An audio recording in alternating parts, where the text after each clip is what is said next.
Tingkah polos Arsy Hermansyah baru-baru ini berhasil membuat Ashanty tak berkutik. Ya, bocah berusia 6 tahun tersebut melontarkan sebuah pertanyaan tak terduga kepada ibunya. Hal itu terjadi saat Ashanty sedang mengenang potret pernikahannya dengan Anang Hermansyah. Arsy pun bertanya-tanya mengapa Aurel Hermansyah dan Azril Hermansyah tampak sudah besar saat Anang dan Ashanty menikah. "Bunda kenapa punya anak duluan baru nikah?" tanya Arsy seperti dikutip tribunstyle.com dari YouTube The Hermansyah A6, Sabtu tanggal 13 Maret tahun 2021. Ashanty pun akhirnya menjawab pertanyaan Arsy.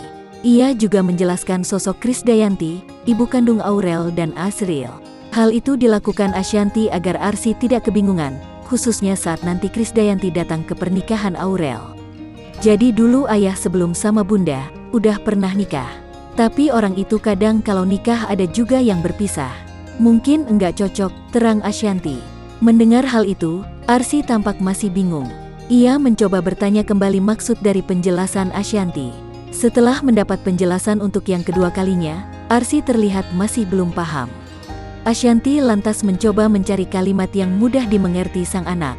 Ia memberi penjelasan kepada Arsy Hermansyah mengenai asal-usul Aurel Hermansyah dan Azril Hermansyah. Ashanty juga membahas soal sosok Krisdayanti. Setelah mendapat penjelasan itu, Arsy tampak mulai mengerti. Meski begitu, Ashanty menegaskan kepada Arsy jika Aurel dan Azril tetap kakaknya.